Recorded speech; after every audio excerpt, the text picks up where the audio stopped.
Hello, ladies and gentlemen, and welcome back to the what's going to be the final match of the day here at the ASUS ROG DreamLeague Season 3. It's going to be the second game of the second series of the day between Alliance and Vega Squadron. And, well, we're well into the draft. It's looking very similar to the first game. We're seeing those Bulldog bans, the Nature's Prophet, the Lone Druid, and we're seeing the Ake chain come out straight away. Vega, they grab themselves the Beastmaster and the AA once again, but this time, Alliance are going to be able to get the quad for themselves for Pycat. Yeah, the Queen is a much different type of hero than the Viper, and what it functions as a mid-game hero, right? Like Viper is more of the, I want a death ball, I want to just walk at your towers and hit them, whereas Queen is, I can just go aggressive, I can just go for solo kills if I want, I'm always going to win my lane, unless of course I'm playing against a Viper as Queen, which case, apparently if you're no one, you still win that lane, because he killed Pycat 1v1, and he was still meeting him on CS, which is pretty uncommon. And Alliance getting their hands on the Queen, I think it's a step in the right direction. They've also banned out the PL and the Void. So one hero that they just lost to, another hero who synergizes great with Beastmaster vision and also having an AA to be able to deep-push. Still a bit of a concern that Vega have managed to get their hands on that hero, or at least that combination of heroes, I should say, twice in a row, because both of them together, I think, is what makes it so good. Because Roar almost guarantees that you're always going to land your Ice Blast, like every single time. Now Void does the same thing, just in a AoE capacity, and Void might be a bit harder to lane as well for Vega, because the PL still has some kind of spam in lane, whereas Void's kind of just, I sit there, I can hit creeps and I can jump, but it doesn't really burst, so. Alliance, they're going to get Bulldog's hero pretty early on in this draft. He's going to be the Clockwork. Yeah, I mean, I do notice the fact that, in fact, in the first game, sorry, the series, they left the Bulldog pick to the last pick, and of course that meant that Vega could ban it out very easily with their final ban. So the fact that Bulldog's arguably on a hero that he's going to be more comfortable on than, say, if they give him something like the Spirit Breaker, it's going to be a huge bonus for Alliance. And now with the Lion picked up as well, and this time Vega decide to run the Gyrocopter themselves, and that's of course going to leave Alliance now just looking for Loader's hero to finish the draft. Yeah, I think Vega might be looking to go aggressive again here in game number 2. Already having a Gyro on the AA, you just need a third hero. Like maybe they even go Witch Doctor again. Like it's still really good against what Alliance have now. There's more lockdown this game. There's always the worry of a Clockwork Hook. There's always the worry of a Lion getting a Blink Dagger and hexing you in the engagement, but the Witch Doctor AA combo is so hard to go high ground against. Like that's the biggest problem that I think Alliance are going to suffer from again, just having to play against these heroes in general. But I do think that the way that it's going so far, they're off to a better start. Like having the Queen and the Clockwork to help control the game, as opposed to picking a nothing but a siege lineup where Ake was your only form of gaining momentum. Like who else ganks on that lineup? I mean, Spearbreaker can charge, but yeah, okay, you can charge people. It's not always going to be successful. Or Queen can just jump in. Clockwork can just jump in straight away and just be like, yep, we're fighting here. This is where we're going to get our objective. So Vega, their answer to this is going to be the Zeus. I imagine that's going to be mid-Zeus. And then Mag solo Beastmaster again. So still leaning towards Vega going aggressive here. Okay, and obviously with the Zeus pickup against the Pycat Quap, that's one of the lane matchups that I guess we're going to expect to just see passive farm. Yeah, that's a lot of farm. I mean, there is a potential for the Queen to kill the Zeus at around level 3. Like, if you get good denies in, if the Zeus isn't on point with his arc spam, you can beat the Zeus to 3 and go for a solo kill, but it's still tough. And if that doesn't happen, then it just falls into, like, this farm fest. Unless somebody gets, like, a nice rune. Okay, so now final ban for the side of Vega. They're going to take the Lifestealer away from the side of Alliance. So obviously, always the potential for the old Lifestealer Clockwork Hookshot Bomb. But, I mean, why do you think they're worried about the Lifestealer out of all the heroes? It is a bit curious. I mean, it is good in combination with the heroes that they have, like for the reasons that you mentioned, like Queen and Clockwork, both great vessels to infest into. You get yourself into the team fight straight up, you just go on the Gyro.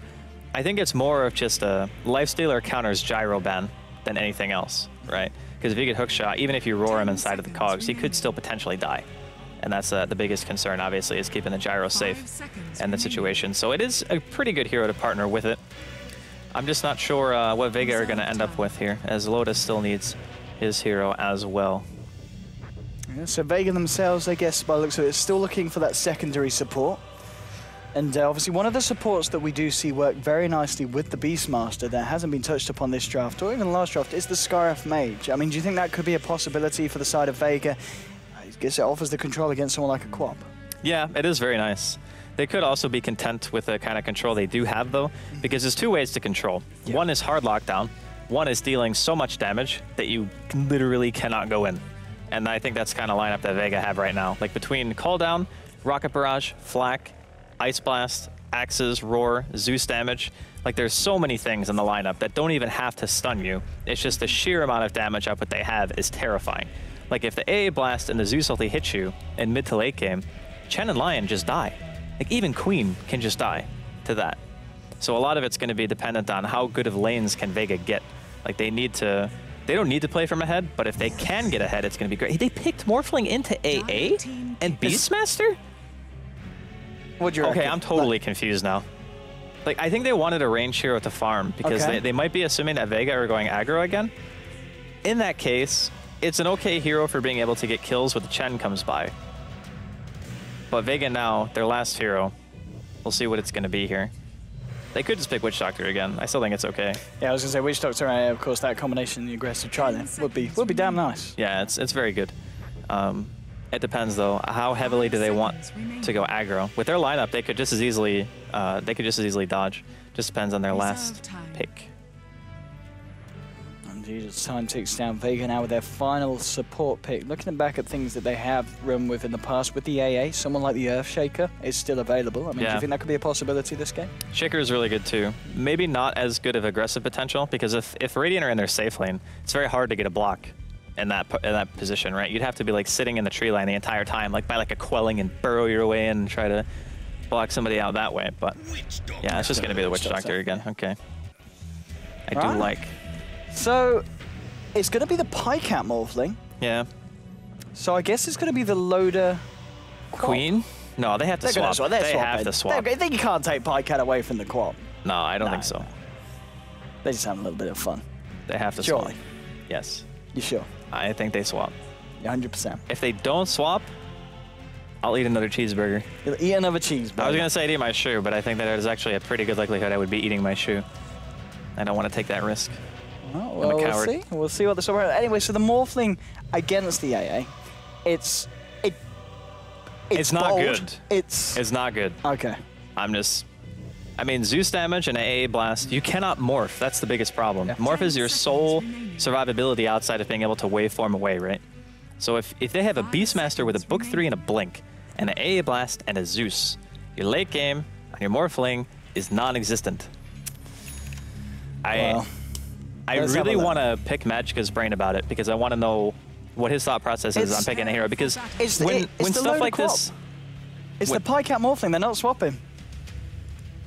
I guess I'm eating a cheeseburger. Well, I guess you're eating a cheeseburger. Right, ladies and gentlemen, let's have a look to see if, well, the side of Alliance can pull it out of the bag with something that at least what we weren't expecting. It's something a little bit novel, something a little bit different, but Alliance today, well, let's go through their side as we go into the second game of the series, Alliance versus Vega. On the side of Alliance, we're going to have Ake. He's going to be sticking to the Chen. But we're going to see Pycat on the mid lane Morphling. It's going to be Bulldog on your off lane Clock. That's understandable. Loader on the safe lane, position 1 Queen of Pain. And he's going to be guarded up by, of course, Magicka, finally on that Lion support. Over on the side of Vega, what are we seeing, Draskell? Well, we got this gyro taunt here, pretty epic, coming out here from Pasha. And we're going to have a Beastmaster played second game in a row here by Mag. No one is going to be going mid here on the Zeus. Seema handling the Witch Doctor, and finally Solo is going to be playing the Ancient Apparition. Now, the way the lanes are shaping up, it's becoming more clear as to why they wanted to go for the safe lane Queen, or even off lane, I guess in this case, is they just want to make their lanes as strong as possible. Like with the Chen last game, they didn't really accomplish a whole heck of a lot with the roam, and eventually Vega's lineup was just too difficult to fight into. It was much easier to run. Now, I feel like Vega this game probably still have that same kind of feeling. The gyro is not as tough to deal with, though, as what a PL is for the lineup that Alliance have. I don't know, man. This is a really, really weird draft from Alliance. Okay, so it's not going to be the Queen versus Zeus. It's going to be the Morphling versus Zeus. How does this matchup end up going? I mean, both heroes farm. The Morphling will eventually get a stick. Having stick and extra mana is pretty much pure survivability. I think the Zeus will be fine with it. Pycat will also probably be fine with it. Again, it's just down to, can the supports on Vega get to their level 6? Because that's going to be key. Like getting the Death Ward up, getting the Ice Blast up. Can Solo get his 22 or 23 minute Aghanims or whatever it was in the previous game? Because that will make all the difference in the world. On this top lane? Oh my god, is he just dead? Ooh, Magka. No, he's fine. He's fine. He is Good stuff. A-okay. And, Maybe if Mag had a boar in range, he would have died, but... Yeah, maybe with a slow, in fact, yeah. So, Queen of Pain and Line up against the AA and the Beastmaster. So then that's obviously going to lead down on the bottom lane. Bulldog on his own, dealing with the aggression of both the Witch Doctor and the Gyrocopter. So, in the laning phase, is there a definite winner? I think that Alliance are making the best of their situation. They look at the laning phase and they say, if Vega go aggressive, there is nothing that we can feasibly put together that will make us win that lane. So what is the next best thing to do? Well, we put a hero who is unlikely to die to it, which is either the Clockwork or the Queen, against it. And since Lode is our position 1, we obviously want to give him farm, so we decide to bring him top. And we know that Vega wanted the Beastmaster versus Clockwork matchup, even if Clockwork still slightly wins that, because he just really wants level 6. You know, he wants to get the farm out, and then he'll farm his book after rotations start happening. So I think that Alliance's lanes are still okay. Like, they're still farming on their heroes. Like, Clockwork has 5 CS against the dual lane right now of Vega, and the bottom lane, Ake is going to be able to free farm the woods, because there's no extra support walking around, like, dealing with him. We're going to see the smoke up indeed from Chen. Bulldog guarding up the rune, and Ake just checking to see if a fight kicks off with Bulldog, but it's not going to be the case. So Ake will head towards the mid lane, and Zeus is one of those heroes that's he's a lot easier to gank than a lot of other popular mid laners at the moment. Yeah, he's very easy to gank. Only 2 armor, kind of slow, 295 base movement speed, and he's got that sick golem, 125 damage hurl boulder. What a skill. His smoke does break. Oh, the courier's coming out, and it's got his boot sample on. There is an observer wall down as well. He's scouting Ake, it. He's scouting it. He knows. Yeah, no one knows. And he will be able to get his stuff safely delivered, and Ake won't be able to stop it. And Ake also won't be able to look for that gank, but, well, you know, 6.84, that level 1 gank there with the old rock golem. Got to get that little old rock stuff. Yeah, it was close. I think maybe just harassing a bit would have done the job. I mean, Pycat this entire time, he's getting some farm. The Zeus is edging him out a bit, which isn't too surprising, considering how easy it is for Zeus to CS just by spamming Arc. And he'll just continue to Bottle Crow, I think. And he'll be more than fine in this lane. And Loda farming well, to be expected. The Beastmaster, though, not really being held down that much. It's kind of like Mag and Bulldog are both getting relative farm to each other. So right now, it's just kind of like everyone's just passively doing their own thing. So, on behalf of the side of Alliance, why'd you opt to put the Morphling in the mid lane and put your Queen of Pain in a side lane? What is there to benefit from doing this? Because the Morphling has an easier time mid than anywhere else on the map. And top lane? Yeah, indeed, with the Hex onto Mag. I think Mag could be going down here. This could very well be first blood. He should tick out here to the poison. Yes. Oh, AA. Very nice deny there. Good old solo there. He's got Mag's back. Yeah, very nicely done here. Some harassment being done to no one as well. But if you look at the lanes from Vega, Morphling actually struggles more in any other lane that he does in a 1v1. Because Bottle plus being able to waveform spam and morph to agility or strength means that your survivability is like tenfold. You never have to really go back. And if you have to Bottle Crow, that's fine because you're mid. And sometimes it's just necessary if you don't have the rune control that you need. But thankfully for Pycat, he's able to get his hands on that bottom rune. And that just means that, like, right now, the Zeus, he doesn't even have mana to harass at all.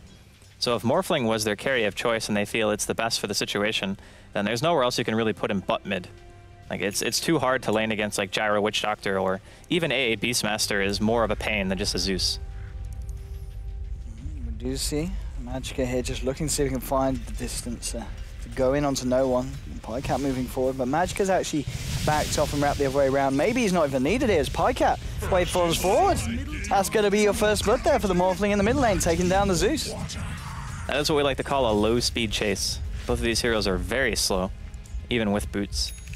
Morphling's actually one of the slowest heroes, I think, 335 with boots, so that makes him 385, right? Yeah, he's damn slow. He's barely faster than Crystal Maiden and Techies. You would think that water would be faster. You would. You would, Andy. You know? I think, honestly, my immersion. It's broken now. Absolutely. But still, well, it's 1-0 at the moment, of course, with the deny on top. But, well, things looking at the lanes and looking at the amount of farm that's coming out. Obviously, in terms of CS, the Gyro is on top for Vega, but closely followed by both the Quap and the Morphling. So things looking pretty level around the board, but arguably with a slight edge to Alliance. And they're going to look to try and make that edge even sharper now with a rotation towards the mid lane.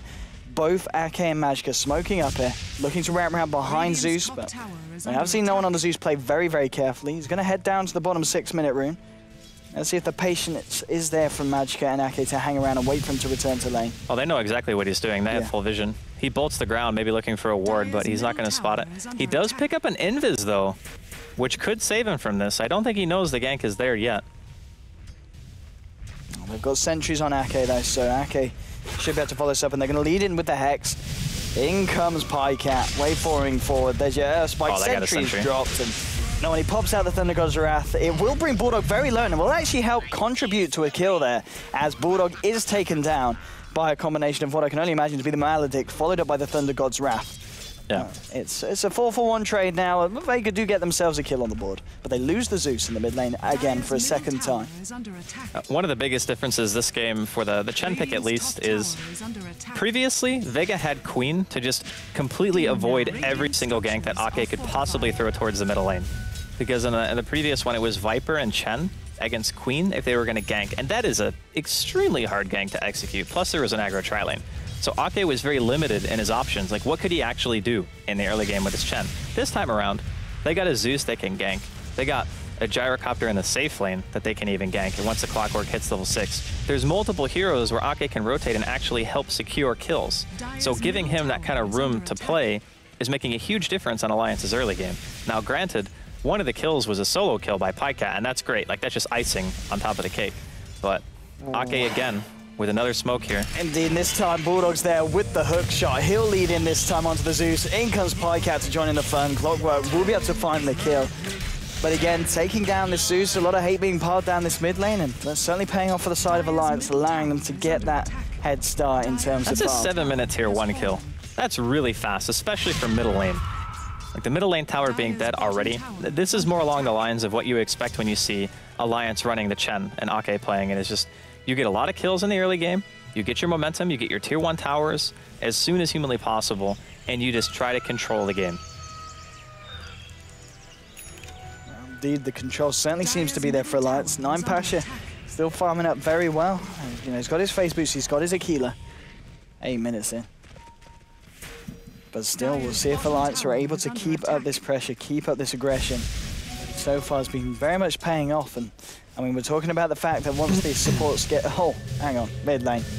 He's going in, and I think he finds it. He certainly does. Pycat gives himself a solo pick off out of Zeus. Seema the Slayer is there. He might look to go for this one as well, Pycat. He is also dead. Yeah, he's got a waveform, and... Well, and there's a courier as well. He's going to look... No, he's not going to go for the courier. Oh, come on, Pycat. He's just going to be happy with the kill. Yeah. Double kill for your Morphling. I mean, Pycat Morphling, apparently pretty legit. Yeah, I mean, he was given a matchup where if you get a solo kill as Morphling, your lane, as with any other hero, it's pretty much won, right? But you get to do so much more aggressive plays than Morphling because he's so hard to kill.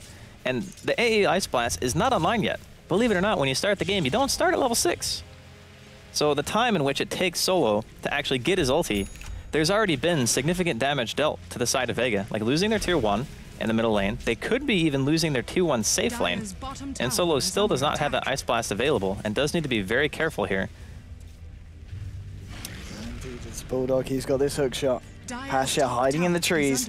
Solo indeed in the lane. There's a hook shot straight into Solo with the battery assault as well. He's going to be able to pop down the cooldown as well as they try and go in for Pasha as well. Pasha could be in trouble here. Bulldog's trying to chase this one. Pasha will pop the charges and will be able to create the gap between them. Hand of God's pop by Ake. And they find a quick clean kill onto the A. They do lose Loader here on the bottom lane. And Zeus with the Thunder God's Wrath and of course Witch Doctor with the Death Ward are able to bring down the Quap. Raw was thrown out there as well, but 8 for 2 now. At least they were able to get something on the board, where Vega were kind of running around, not able to accomplish a whole heck of a lot. Their lineup still has the opportunity to come back, like Ice Blast, Beastmaster Roar, the Zeus ulti. There is some wombo combo to be had, and their damage output is never going to be lacking when you have a Zeus and a Gyro on the team, at least during the early game. The biggest concern is, what's Pycat's first item? Does he go straight for BKB? Does he go Linken's? Yeah, he's going Linken's, okay. So he wants the Linken's for the Roar. It is still kind of easy to break. You can just arc it once, you can throw out a homing missile and it just disappears, but gyrocopters are kind of lacking their homing missile skills lately. Like, they just don't get it at all. They just go for the rocket barrage and the flak and then stats. So I think it's mainly just for the Blink Beastmaster Roar is the primary concern here. And I gotta say, Alliance, their early game, significantly better than it was in the last game. And we see Lion Magicka ready to go, ready to jump in. He's got level 6, he's got that finger available. Could very easily blow up one of these weaker heroes like Solar here on the A. There's the backup of Seema the Slayer, though, on the sidelines. It doesn't look like anything's going to kick off quite yet. Ake just using the army here to get the momentum of the creep wave going towards the tower. Pycat and Loader just looking to continue to farm up. In terms of net worth, they're the two people at the top of the board. And with this tower going down imminently as well, this is going to put Pycat very much in the money now with 7,000 net worth on your mid lane Morphling. Pash is in a lot of trouble up top, will get fingered here by Magicka. They're able to bring him down. In comes your Ice Blast, does connect onto Bulldog. Death Ward thrown down as well with the Thunder God's Wrath. They will find the trade onto Clockwork. Now it's your Raw onto Ake, followed up by the Thunderbolt. That is a 2-for-1. They do get the Chen and they do get the Clockwork, and they do also get the Chen creeps. Yeah, but they need to be worried about their tier 2 in the bottom lane as well. They're going to have to expend another glyph. I think there are at least 1 or 2 TPs available for this bottom lane defense, and the first one down there is going to be the Witch Doctor. But that was the first counterplay that Vega's really had, and they have no ultimates for this at all. And Seema had enough mana for maybe 1 stun, but they do manage to preserve their tier 2.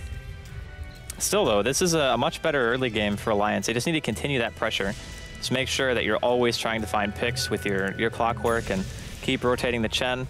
He's going to be kind of close to his mech soon. He's only got the buckler right now because he opted to go for the arcane boots. I think that's mainly because you have a Morphling and a Clock on your team, 2 heroes who are very mana starved normally.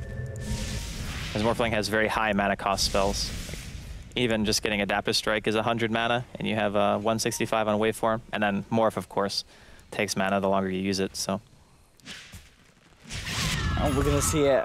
Pretty characteristic timing, to be fair, from Mad. I believe the last times we've seen him play the line, he normally does get a very respectable timing on his Blink Dagger. And I mean, with 12, 13 minutes in, he's already got 2,000 on his way to it, and he should be able to get that. So with the Blink Dagger on Magicka, this is going to make life, well, arguably very hard for most of the heroes, but also notably for 9 Pasha, who's still very, very much a long way away from any potential of picking up a BKB.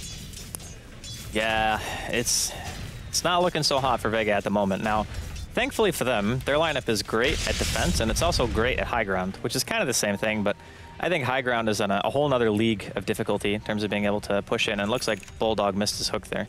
Bit unfortunate that he wasn't able to find Pasha. And did he flare? Didn't look like he flared. I don't know, maybe I just wasn't paying attention.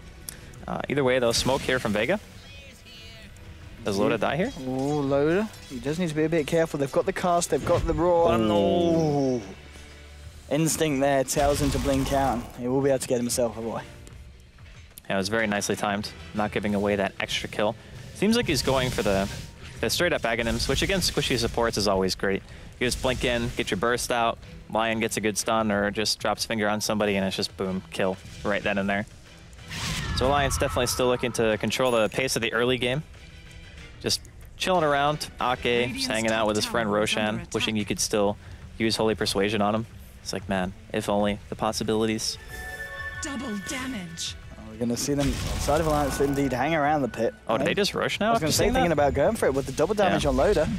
They can certainly give it a shot, and they certainly will do indeed. And the side of Vega, not really in a position to fight at the moment. We do just see Jara, he's just clearing out the jungle. He's low on mana, so he isn't really going to be able to TP and get himself into this fight for some action. And Alliance, they don't have Beastmaster for this either. Yeah, they don't have the Ice Blast as well for a few more seconds as well. Solo, about 6 seconds, but by that time Solo's probably going to be dead as Bulldog shots in. Magicka with a follow-up finger. They do throw down a Death Ward, but Magicka with the stun, stopping the channeling. Sonic Wave onto 2 as no one, and the Witch Doctor go low, back with the Roar onto Loda. There's going to be the cooldown as we see the rotation from 9 Pasha trying to clean up, but he's already lost the rest of his team. He's the only one left alive. And well, he's got to back himself out. 4 heroes going down.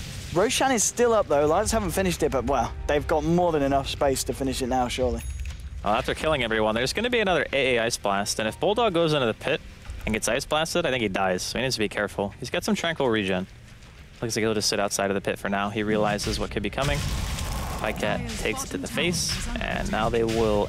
If they get Roshan, this is going to be Aegis for Pycat, and Lincoln's done as well. So 15-minute Lincolns with Aegis, not a bad timing. Yeah, I mean, you can't argue. The PyCat Morphling is looking very, very scary now for the side of Vega. I mean, we've already seen the potential in terms of the kills. You know, 5 kills, 1 assist so far.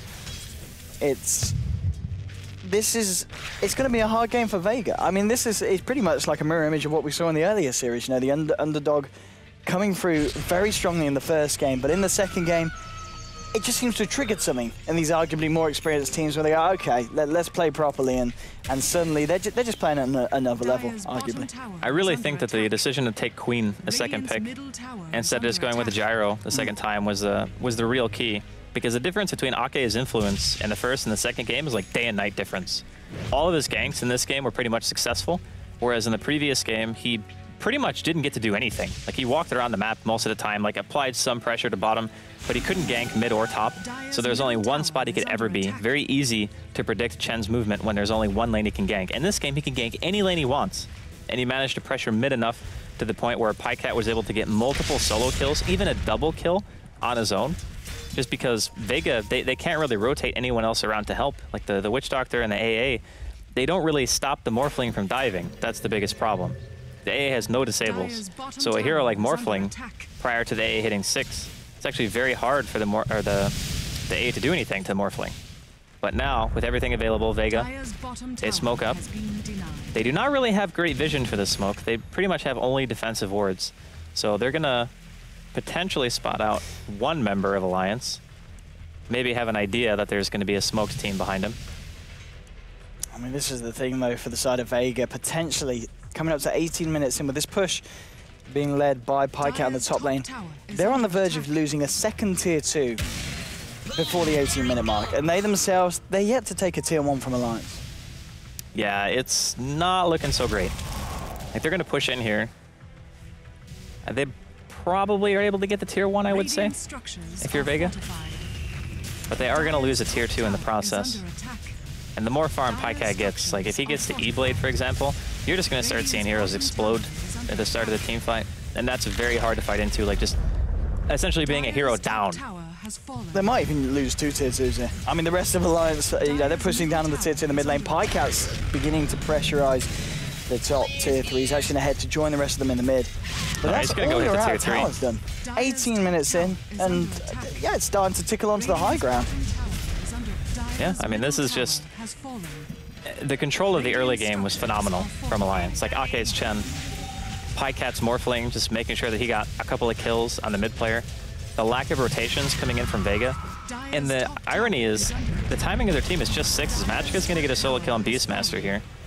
Indeed, and well, with just 4 heroes left to defend, what can Vega do? There's been the Ice Blast into the Thunder God's Wrath, which is bringing Ake and Loader down, but they're going to have to pop the Hand of God as soon as the debuff comes off. Pasha gets blown up. He's down for 45 seconds, no buyback. There's going to be a buyback on Mag on the Beastmaster. Death Ward laid down by Seaman the Slayer. Will be able to finish off Bulldog. Now Mag trying to get himself involved in the fight. Has got the Roar available here. I don't know if he's going to be able to get close enough to use it. Loader blinks away.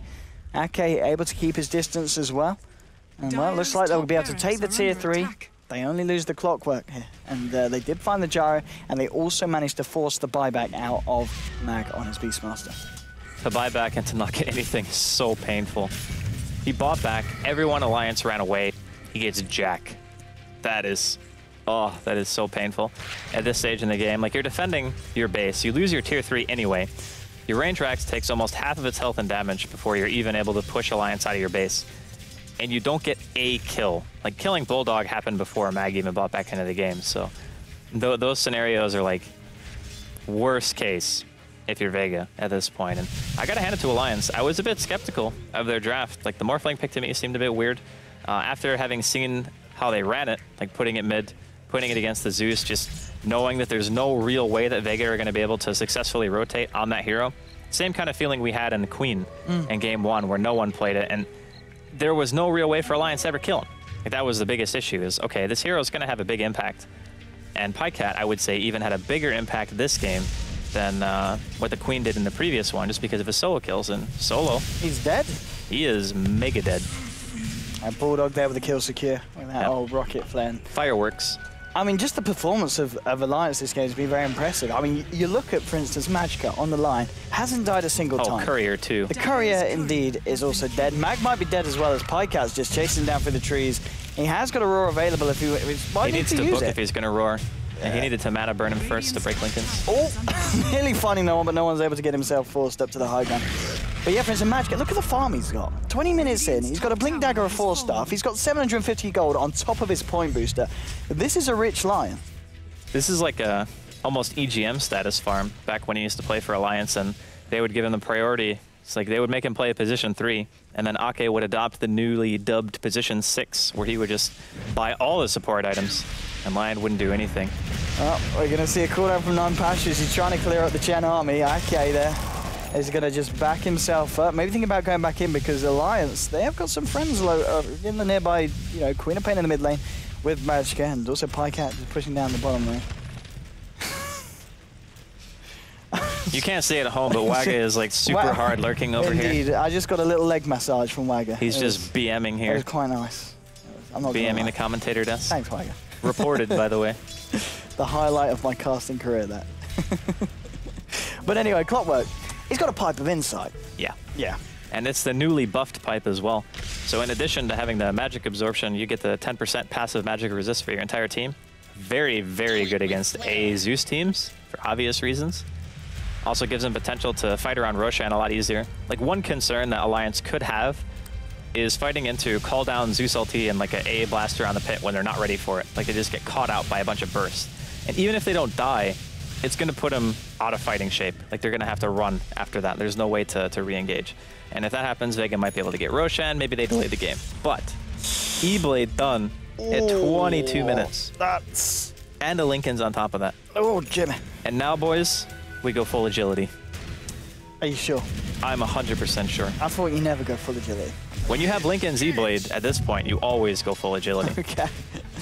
Well, let's see if that's exactly what Pycat decides to do. It's going to be hookshot 4 from Bulldog, trying to find Pasha, Blink 4 from Magicka. He's not going to be able to find anyone with a stun. Thunder goes Wrath and Ice Blast comes out. There's going to be a cooldown as well. Bulldog's almost certainly going to go down here. The second cooldown will bring him over the threshold. Ticks down to the Ice Blast. He's going to be the first casualty. Pycat going in very aggressively. Will be able to blow up AA, but now with a Death Fall, Pycat taking heavy amounts of damage. Will be able to morph into strength as he heads up to the high ground. Pasha's trying to chase it down with the Rocket Barrage, but Ake with the mech trying to turn it around now. Sonic Wave will catch on to Mag, and Ake will test his fate. Blink 4 for loaded with the Scream, able to bring down Mag on the Beastmaster. It's a 2-for-1 so far, and now there goes forward Magicka, forcing himself forward and forcing the finger onto Zeus. Zeus goes down. Zeus does have a buyback available here, but 3-for-1 trade there, favoring the side of Alliance, and Pycat, he's safe. He's back to base. He's very much safe, and proving that sometimes going full agility is exactly what's required. Yeah, you need to, man. He's even got to replicate out, so... Oh, Ice Blast. Ake, he's dead. Ake. Rip. He's not going to be Ake. He's definitely not Ake. Not right now. I'd be sad, because he was waiting for Pycat to come back and bottle charge him, right? He was coming in from base with the replicate and stayed a little bit too long. Oh, there we go, onto the Rex. Going to be a fortification coming out from the side. Vega, they will have people up for the defense. Oh, he played onto solo, wave forward, looking for the adaptive strike. There it is.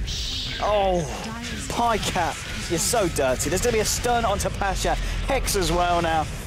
And Pasha tries to walk it off, pops the BKB, will be enough to get him out. Looking for the roar here, Mag. He's trying to decide who to shout at. He's not going to be able to. There we go. Now he gets it off onto Pycat, but Pycat's already morphing strength. Bulldog throws his life away. Pycat getting low here. He's going to be able to morph fast enough. Yes, he is. It looks to be as he gets himself away with a waveform. Well, a little bit of a trade there. Obviously, the Bulldog for the AA, not a trade that Alliance will necessarily be wanting to take, but at the same time, they're just amping up the pressure and slowly but surely chipping away at the base of Vega.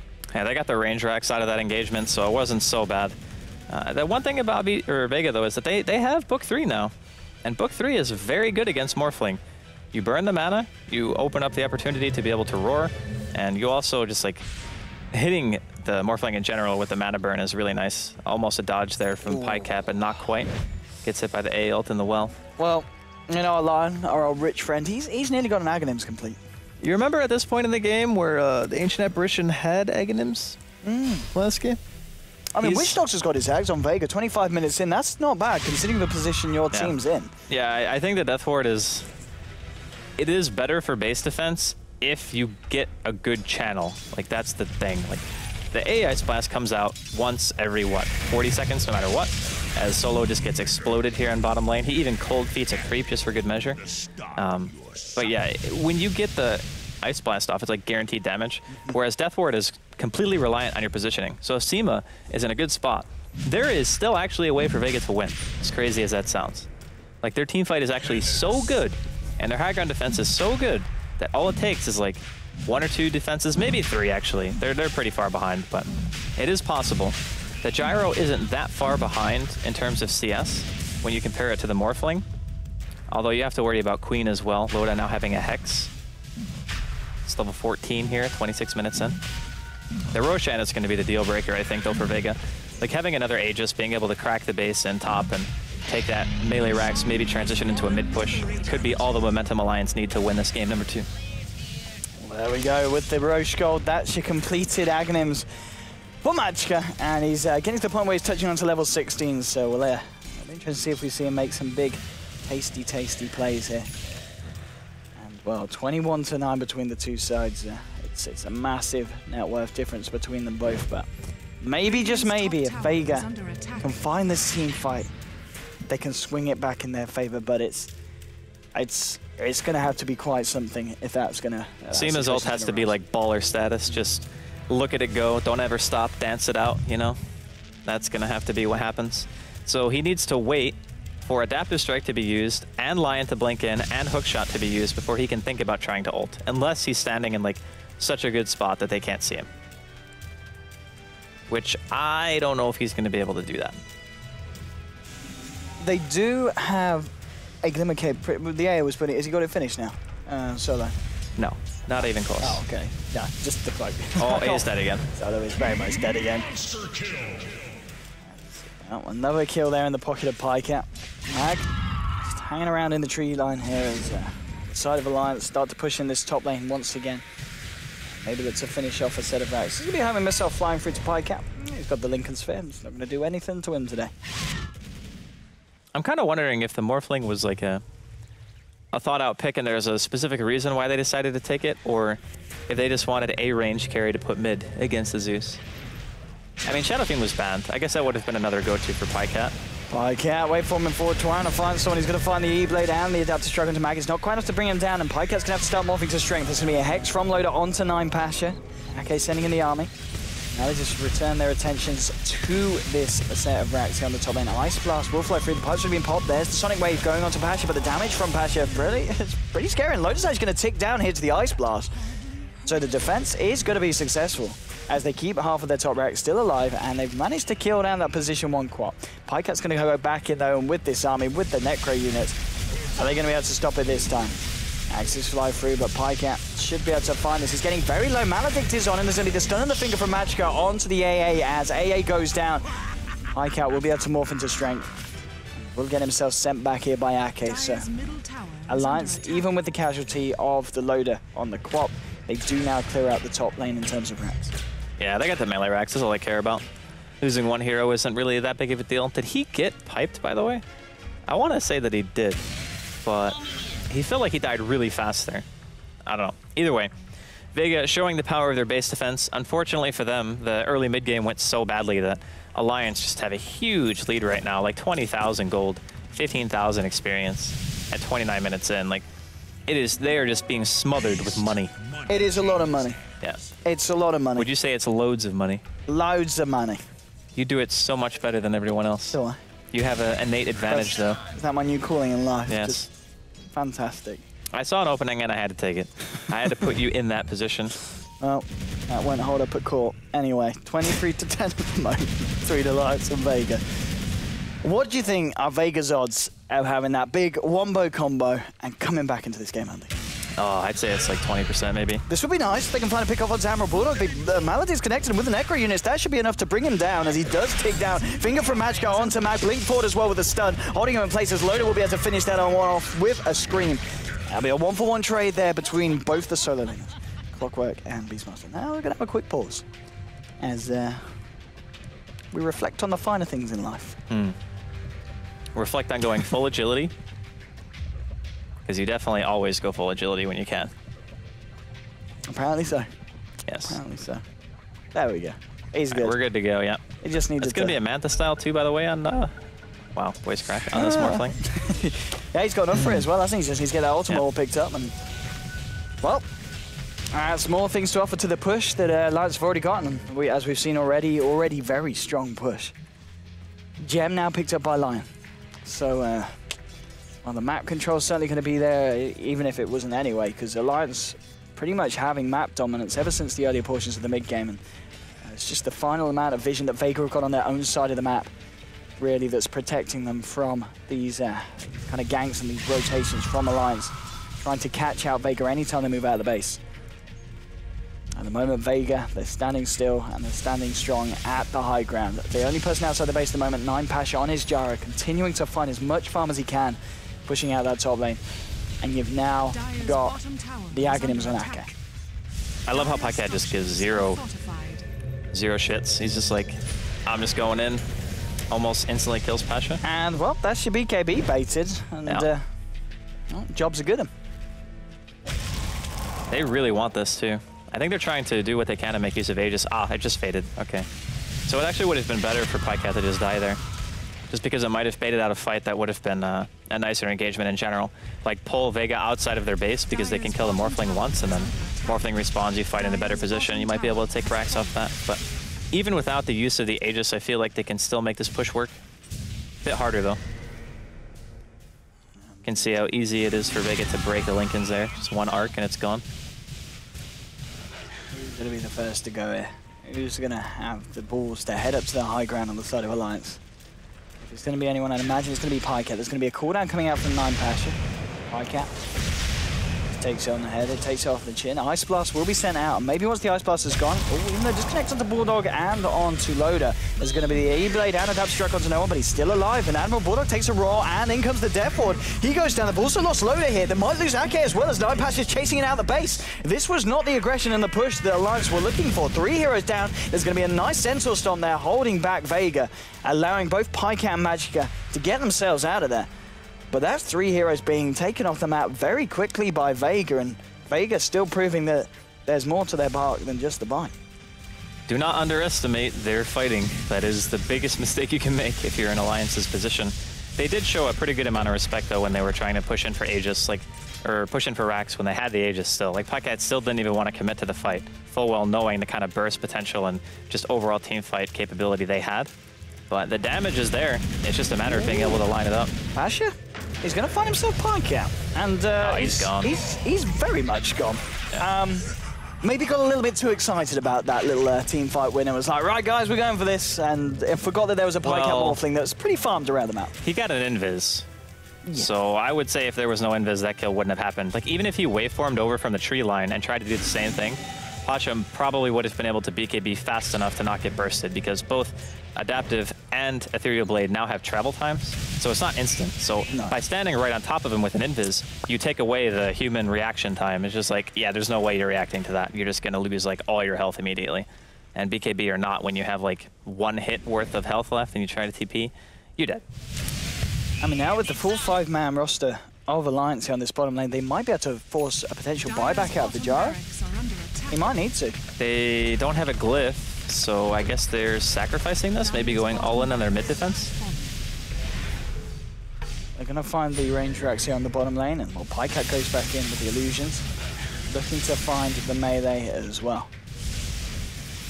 I'm Pasha going to be back, but now Bulldog with the hook shot straight in onto no one. No one's going to be able to get himself out. Does get fingered here by Magicka, but it's not quite enough damage at all. He's still alive, and now Pasha comes in with the BKB Death Ward as well. The bounces onto Loader. This is exactly what the side of Vega needed. They're going to find Bulldog, they're going to find Loader as well. It's a double kill for 9 Pasha. It's a triple kill as he's able to find Ake as well. He might be able to find Magicka. Magicka's able to get the blink off.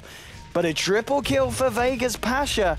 And maybe looking for more weapons. What's going on, son? Nothing. That's all right. We're looking at this. Exactly, weapons. We knew no one else was going to die down there. Oh, maybe they will, actually, because Magicka is taking a few punches and kicks from Mag. Now he's going to suck him off, but it's not very long. Pycat, he's getting caught out here by Sima. Oh, it's Sima getting caught out here by Pycat. Pycat will start to morph into strength. Sima here with the Glimmer Cape. Glimmering himself forward. He's going to look for the TP out. And oh, no one. A little bit off point there with his aim. He tried to ground target the stun so it didn't break Lincoln's like next level stun him, right? Because if you don't actually target the hero, the Lincoln's doesn't get triggered from the lightning bolt. So that's what he tried to do, but he actually just clicked way too far away and didn't work out. Unfortunate. So Vega still very nice high ground defense, proving Very once nice. again. That's a lot of money for the Gyro. Yeah, I mean, what are we sitting on the Gyro now? What's he been able to pick up? He's got the Demon Edge. MKB, I guess. I mean, that would be the most obvious choice. Like most gyros go MKB. You very rarely see things like Daedalus, but MKB makes their team fight just that much scarier. And the Chen is starting to fall off a tiny bit. And the one difference between the AA now and what it was functioning previously, or how it was functioning previously, is they are grouping up as 5 to push now because they want to end the game. Prior to that, they were kind of split up. They were doing some pretty clever rotations from the side of Alliance, just doing some ganky stuff. And now for the first time, Vega playing aggressive here. They're going to go for it. They're going to smoke up and they're going to go blindly, though, into the Radiant jungle. Is this going to pay off? We'll find out. Here's Mag. Leads the way. There's Ake. And Ake, well, he's gone. He's gone. There's your first kill. There's going to be a nice little Centaur stun.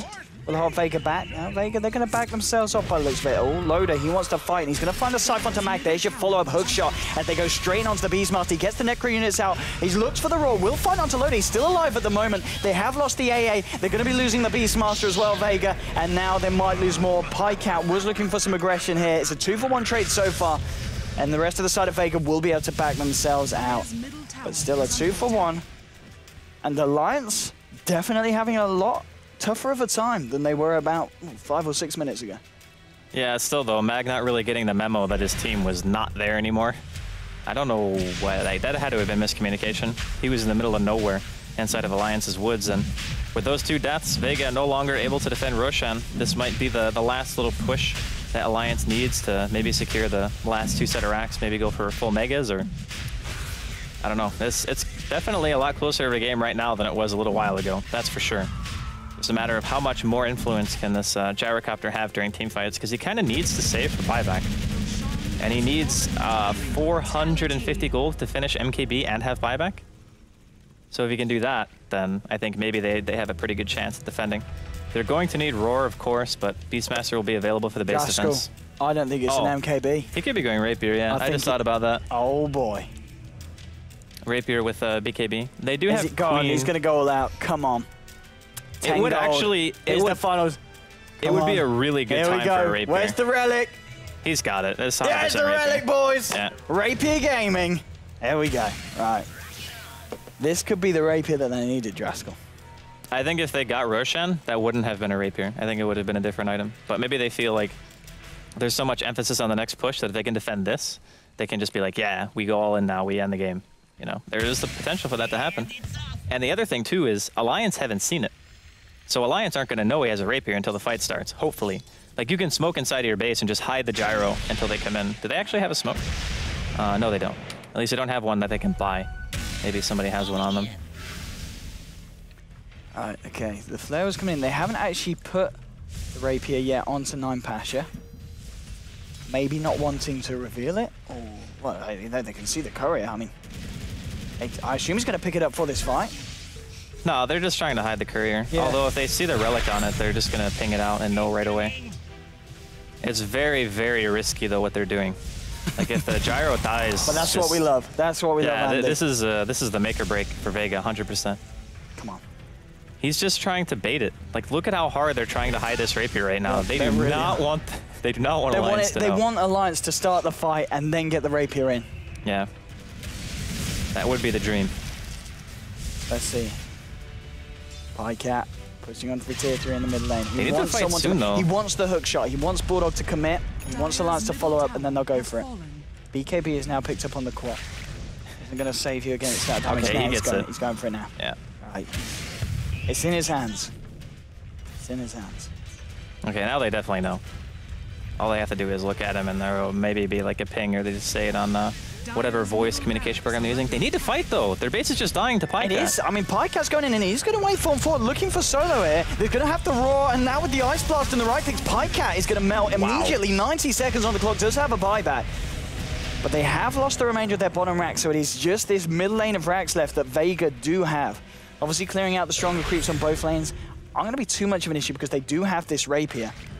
And they were still like way too hesitant. They should have just fought sooner. Like, you have rapier, you have really good initiation, just jump on somebody.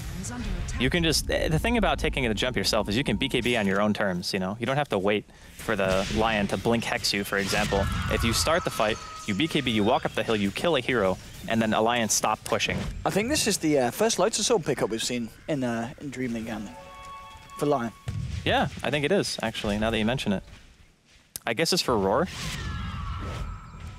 Cask is okay to reflect as well, but if you can, like, the main Roar target is usually going to be either Queen or the Morphling. So you can just put the Lotus Orb on them when they go in, and you can use it for like an E-Blade combo or something like that. Just burst somebody down really hard. And if you BKB and also have Lotus Orb, I think it can only reflect Roar anyway, because it's the only spell that's targetable through BKB on the side of Vega. So yeah, it is really nice.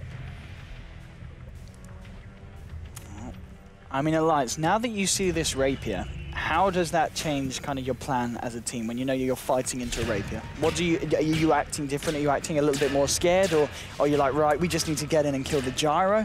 How do you deal with it? Well, the one thing that Alliance have to their advantage is they still have a lot of outer tier towers left.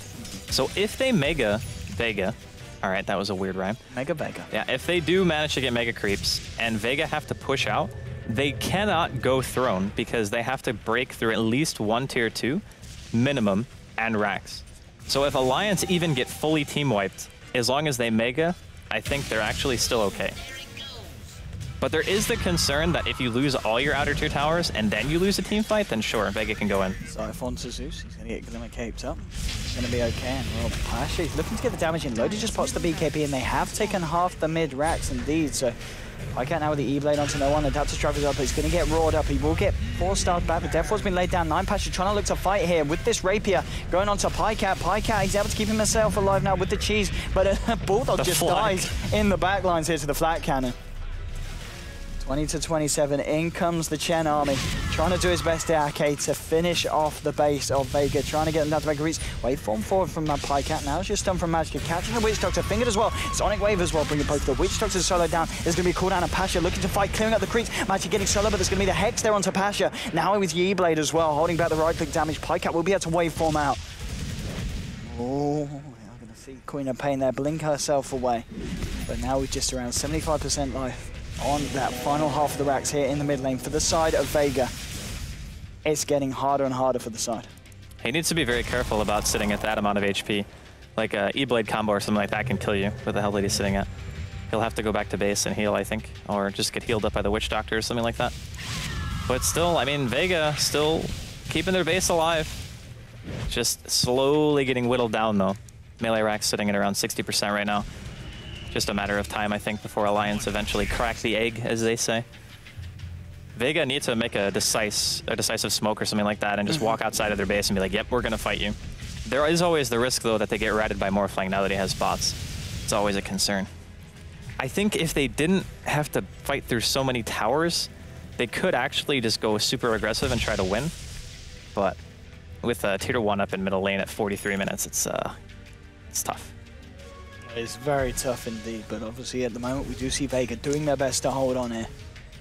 It's holding on for that one little chance of the fact that they may be able to turn this one around with that rapier.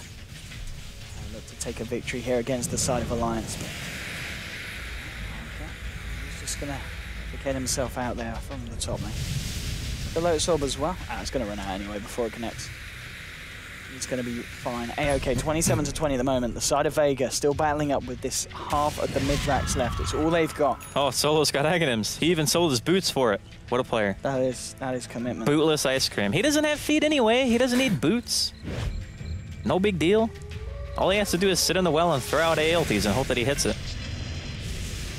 Oh, we're going to see the return missile come out onto 9 Pasha as the Lotus Orb does proc it. As it comes in. Blow up here.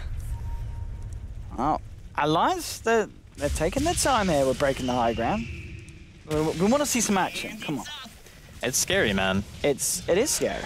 Rapier Gyro, some serious pain. It's for 560 damage. Well, 562, I guess. There's your Raw. They're going to find Pycat. Pycat getting low, and he's almost certainly going to go down there. He will go down here. Pasha's able to find the kill. Ice Blast is a little bit short, catching at Ake and Magicka. They'll get themselves out, but Pycat, maybe a little bit of frustration play there, going straight in, looking for the racks, but he does get controlled and blown up immediately by Vega. He got wrecked. Super wrecked. The Lincoln isn't really doing him any favors either. It just gets broken immediately by either the Zeus or a mana burn from the Necro book. There's just way too many ways to break it right now. So if he's leading the high ground push, it's always going to be him taking the death.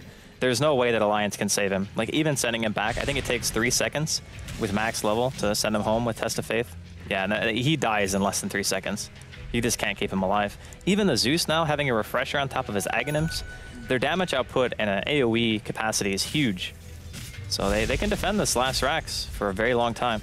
The biggest concern now is trying to figure out how they're going to push out the lanes and be able to fight simultaneously. That's the real challenge. Because it's one thing to just defend against 5 heroes pushing down one lane, but it's completely different when you're playing against Alliance, who have a pair of bots on a Morphling who can easily backdoor at any given time. And the Queen is also going to eventually get them as well. And then even Lion can. I mean, geez, Magicka is loaded for a Lion. This is an insane amount of farm to have for support. Well, it's... I don't know, man. This is getting to the point where, I mean, Vega could indefinitely hold off the base, you know, for a fairly long time. And I don't know. What have Alliance got to do to break it? We've seen them try for pretty much the last 10 or so minutes, but nothing really's been achieved by Alliance against Vega's base. Against Vega's lineup, the hardest thing to do is to 5-man down 1 Rax when there's only 1 lane left to defend. Because prior to that, you have to prioritize defending either top or bottom as well. So the reason why people often go for top and bottom is because the distance between them is greater than going from mid to any other lane. Because if you're mid, you're already halfway between both lanes, as opposed to having to walk all the way across the map, right? So you just split them apart, you get chip damage on the towers and then the racks until you can just commit and kill them completely, maybe try to take a team fight somewhere else. But when there's only 1 focal point inside of the base and it's 1 racks, then there's no way to really do that same style of play. Like, sure, you can push in the waves to the base, but the team can let the tier 4s take damage. I mean, that's the difference. It's just a lot harder to 5-man down 1 lane into a Rapier Gyro than it is to just rat against him in general. And now, Roshan going to be sieged here again. It's going to be Cheese. Alliance probably going to be giving Pycat the Aegis here. See if he's going to be taking the brunt of the attack again, which I'm sure he will. Yeah, maybe now with the Aegis of the Immortal on Pycat, Alliance will look to try and break the base for the final time. Maybe this is what they were waiting for to go, and it certainly seems to look like it as we see Pycat starting to push in the bottom lane, the rest of the side opting towards the mid. This potentially is where we're going to see the fight come out. Ake, he's got his army of Ancients ready. Let's see what they do. Pycat, hanging about here. The Ancients start to move in onto the mid lane. Still, they seem a little scared of Vega. 9 Pasha. They should be scared. They've got every reason to be, yeah. They should absolutely be scared. This game, as crazy as it sounds, is still losable from their position. I mean, it's actually kind of hard to lose, but you can. Oh, we're going to see Magicka maybe call out. Here's Mag with the Raw and the damage from Pasha. That's a gel on deck as well. Lion now loaded. He's gone in with the BKB, trying to find Seema. And 9 Pasha with the cooldown onto Pycat. Pasha getting low, but he's still alive. The Aegis have been popped. Loader comes in, will find the kill onto Gyro. Divine Rapier hits the deck. Pycat moving forward, looking to pick it up. We're going to see a death forward from Seema the Slayer go forward. Who's got the Rapier at the moment? Pycat. It is on Pycat. He has managed to retrieve it and get it out of there. Lion will buy back, as we do see Vega trying to force Alliance out of the base and trying to fight them. But Alliance are well out of there. Pycat, he's retrieved the Rapier. And he is well and truly out of there. So now, I mean, that's what, effectively a 12,400 gold swing now. The Rapier going to the hands of Pycat. This is... Okay. That is what we like to call the reverse stream. You do not want to lose your Rapier. You do not want to lose it to the Morphling. No, that is the worst hero to give it to, more or less. And as soon as they see that Pasha has no more damage output, he went from hitting for 500 to 200. His damage output is no longer that big of a threat. Like the Zeus and the AA still deal a fairly good amount of damage, but with no refresher, Zeus ulti, I think that Alliance should be feeling pretty confident to just straight up end the game. They even buy a butterfly on Pycat. Pycat's well and truly 6-slotted now. He hits for 600 damage. Yeah. He's going to deal some pretty good right clicks. Might not even be worth using E-Blade at all. Yeah, that's what he got rid of for the butterfly. He just went for the evasion over the E-Blade. Well, I guess when you got the rapier, you're all about those right clicks now. Very much the case, and well, Alliance, are they going to take these final racks? Oh, there we go. He goes, it pops the BKB. This could be it, the fortification. And he gets himself back. He's got the racks down to half health. And now blink forward from Loader. Loader's actually gone it. No, right, no, Loader's blinked out. Okay. Blinked away. Sorry. Getting ahead of myself. I want to see some aggression, but both sides, they're playing very tentatively. 50 minutes in. Just showing respect to their opponents. Yes. Not going high ground recklessly and potentially losing a team fight. I check buyback status. Then no one on the side of Vega even has buyback at this point. The only two people in the game who have it are the Chen and the Clockwork, ironically. Probably two of the slowest farming heroes in the entire game. So Alliance still feeling pretty confident, I'm sure. BKB baited out here on Pasha. Yeah, here comes the return homing missile from the Lotus Orb. On its run to Pasha, and Pasha, of course, doesn't have a BKB. So maybe they can actually look to lead off this. They know it's going to stun him. And we will connect. And Alliance now pushing in. Hook shot forward now. Bulldog catches himself mad, catches himself on Pasha. There's the two-man finger. Defo gets laid down here by the Witch Doctor, trying to do what he can, but he's already lost the Beastmaster. They've already lost the Gyro. The ult there from Zeus will find Bulldog. It's a 2-for-1 trade.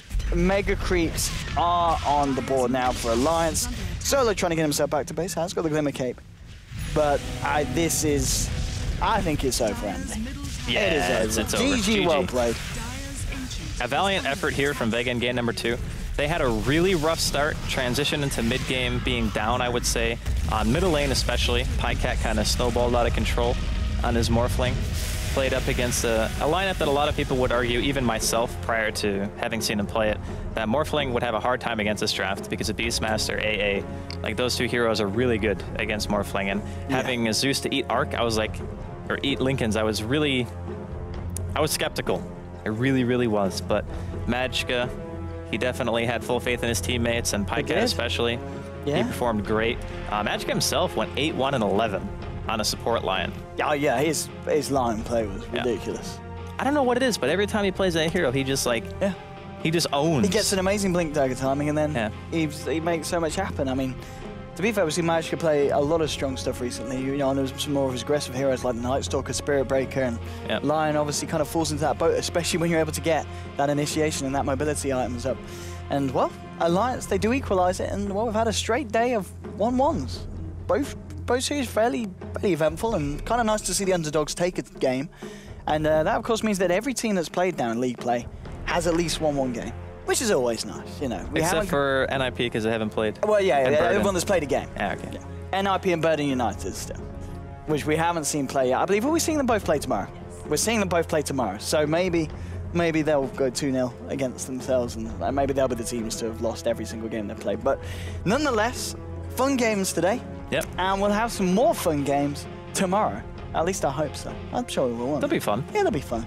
You kind of have to assume they're going to be fun. Yes. You can't go into it and be like, oh, these games are going to be boring. Fun tomorrow, are they? That part of DreamLeague's over. I see. We're on the fun bit of DreamLeague, ladies and gentlemen. And that is Draskell confirmed. So you know that the fun is real. Anyway, ladies and gentlemen, that's it from me and Andy today. We hope you have a very good night, and we hope you enjoy, of course, our insight that we're going to be passing you over to without a commercial break. So don't go anywhere. We're going to treat you to the delights of Shiva, Shano Mad, and Wagamama. We'll see you guys tomorrow.